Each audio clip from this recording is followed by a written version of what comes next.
The biggest obstacle to UN Ambassador Susan Rice becoming the next Secretary of State had been comments she made in September about the attacks on the Benghazi embassy in Libya. But when GOP senators criticized her, vowing to block her nomination, President Obama hit back.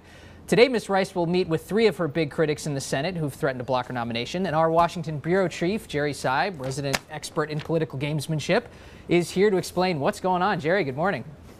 Good morning. So what's happening here is that Susan Rice is going to take on her chief critics directly today. You've got three senators, John McCain, Lindsey Graham, and Kelly Ayotte. In the background here is those three stood up a couple of weeks ago after those Benghazi comments you just referred to, Rolf, and said essentially she should not be Secretary of State.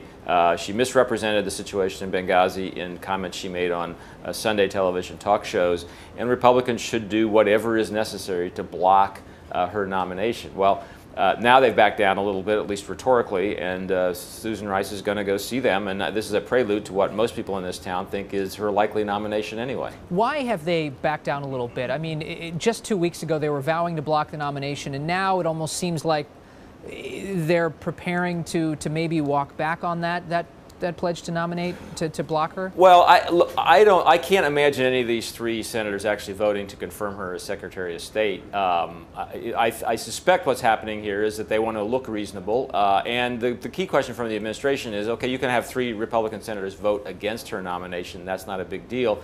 You don't want them campaigning and trying to create a coalition to block it. Vote against it, yes. Let others make up their own minds. I think what's happened in the couple of weeks since this became a big problem for Susan Rice is that there's been more evidence that emerged that suggests that, yes, indeed, the intelligence community's talking points at the time she made her comments did in fact point more to the idea that what happened in Benghazi was the result of a spontaneous demonstration over the anti-Muslim video we spent so much time talking about a few months ago, rather than an organized terrorist attack. As it happened, Susan Rice made her comments at almost precisely the time when the intelligence community's view shifted and the prevailing view became, it looks like there was an organized attack, even if it was within the spontaneous demonstration. So she got caught at a terrible place in time. Jerry, why is this, forgive me, but why has this been blown up into such a big deal? I mean, it almost seems to some like it's a bit of a manufactured controversy. Well, look, it came in the heated atmosphere of a campaign, so that makes small things look bigger than they may actually be. I think the assertion that is in the middle of all this was that the administration was doing something to cook the intelligence and lie to the American people about a tragic incident for political purposes. The point being that the administration didn't want to say this was terrorism. We've stopped terrorism. That's the point of contention.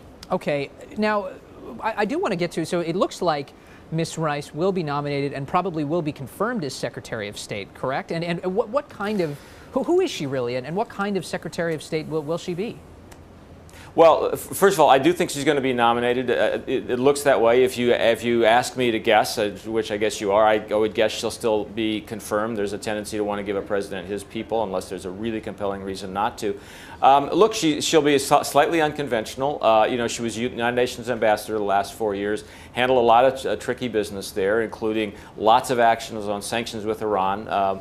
Actions at the UN that actually came out reasonably well from the American point of view. The UN swung behind a lot of what the U.S. wanted to do. Not everything, but a lot. And in addition to that, she has some experience in the Clinton administration as an Assistant Secretary of State for African Affairs. So she's been around the block a few times. She's not as well known as a Hillary Clinton, obviously, but she's pretty well known in Washington foreign policy circles. Okay. Jerry Seib, thanks so much for joining us from Washington this morning.